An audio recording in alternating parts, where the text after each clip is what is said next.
যাচ্ছি আজকে কি আজ আপনি জন্মদিন। সত্যি? হ্যাঁ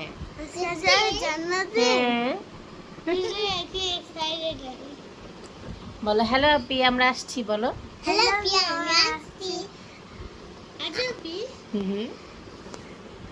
আসসালামু আলাইকুম, কেমন আছেন সবাই? আপনি হয়তো জেনে গিয়েছেন এই ভিডিওটা আজও আর বার্থডে উপলক্ষে আমি করেছি। আমরা গিয়েছিলাম আমার আম্মুর বাসায়। আজও আমার ভাইয়ের মেয়ে, ওর আজকে জন্মদিন। আমরা তো এসে সেজে এসে বসে আছি, বার্থডে গার্ল এখনও সাজেনি। আর এদিকে আমার ভাইয়া তো ঘর সাজানোতে ব্যস্ত। আমরা আসার পরেই ও ঘর সাজানো শুরু করে দিয়েছে। যদিও খুব একটা মানুষ না, শুধু আমরা কয়েকজন বাসার, আর হচ্ছে আমার ভাগ্নিরা আসবে, এই নিয়ে আমাদের বার্থডে পার্টি। কিন্তু আমার মেয়েরা তো এইসব সাজুগুজু খুব পছন্দ করে, এই জন্য ভাইয়া চিন্তা করলো যে আজকে ওর মেয়ের বার্থডে উপলক্ষে ঘরটা একটু সাজাবে। আর এদিকে সাজানোর জন্য অনেক ঝামেলা হচ্ছিল, বেলুনগুলো ফুলাচ্ছিল কিন্তু ফেটে যাচ্ছিল। কিন্তু এই অবশেষে অনেক যুদ্ধর পরে এই বেলুনগুলো লাগানো হলো এবং খুব সুন্দর করে ভাইয়া এটা সেট আপ করলো। আর চিন্তা করছে যে কালারটা কম্বিনেশনটা মনে হয় একটু ভুল হয়ে গিয়েছে, তবে দেখতে কিন্তু অনেক ভালো লাগছিল। আমি যখন ছবিটা একটু ভিডিও করছিলাম, দেখেন কত ভালো লাগছে দেখতে। তো আমি বললাম যে আমরাই তো, শুধু শুধু তুমি কেন চিন্তা করছো? তো এদিকে আমাকে ভাইয়া বলল যে কিছু রোল আছে, ভেজিটেবল রোল, এটা ভেজে নাও। এটা হচ্ছে ফ্রোজেন ভেজিটেবল রোল, হোমমেড। আমাদের নাস্তার জন্য ভাইয়া এটা আগে থেকে এনে রেখেছিল, আর আমি ভেজে দিলাম। এদিকে কেক কাটার সময় হয়ে গেছে, ওরা এখন কেক কাটার জন্য প্রস্তুত হচ্ছে। আর সামনে এগুলো রাখা হবে। কেকের কালারটা খুবই সুন্দর ছিল, যেমন কালার ছিল তেমনি টেস্টেও অনেক ভালো ছিল। আমি তো কেক খুব একটা খাই না, খুবই কম খাই। আমার মেয়েরা তো খুবই পছন্দ করে, কেক দেখলে ওদের আর কোনো কথাই থাকে না। তো এদিকে ভাইয়া চিকেনও অর্ডার করেছিল, এইসব দিয়ে আমরা আমাদের নাস্তাটা করলাম।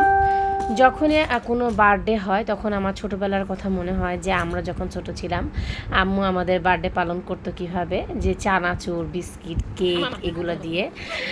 তো এই জিনিসটা এখন আর নেই, অনেক দিন হলো যে এখন একটা ট্রেন্ড এসে গিয়েছে যে বার্থডে পার্টি অনেক বড় করে। তারপরে বার্থডে পার্টিতে অনেক বিরিয়ানি খাওয়া হয়। তো যা এটা এখানেও হয়েছে, আমরা বিরিয়ানি খেয়েছিলাম, কিন্তু আমাদের সময়ের বার্থডেটা অন্যরকম ছিল। তো যাই হোক, এখানে চলে আসি। ওদের কেক কাটা তো দেখতেই পাচ্ছেন, ওরা কত এক্সাইটেড। ছোট বাচ্চাদের এই এক্সাইটমেন্ট দেখতে খুব ভালো লাগে। যেহেতু আমার মায়ের বাসার খুব কাছে আমার বাসা, তাই ভাইয়া আমাকে ছাড়া কোনো অকেশনই করতে চায় না। ছোট ছোট প্রোগ্রামেও সে আমাকে ডাক দেয়।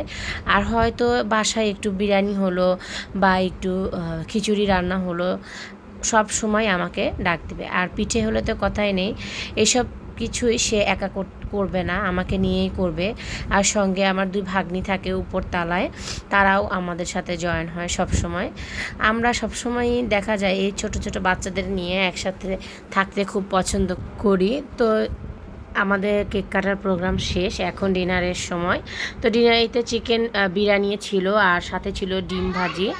আমাদের ডিনারটা আমরা শেষ করে আমি এখন চলে যাচ্ছি। তো আমাদের নিচে আমার ভাগ্নিরা দিয়ে আসতে গেল, তো আমরা এখন চলে যাব। দেখেন আমার বাচ্চারা কত খুশি বোনদের পেয়ে, তারা এদিক সেদিক দৌড়াচ্ছে।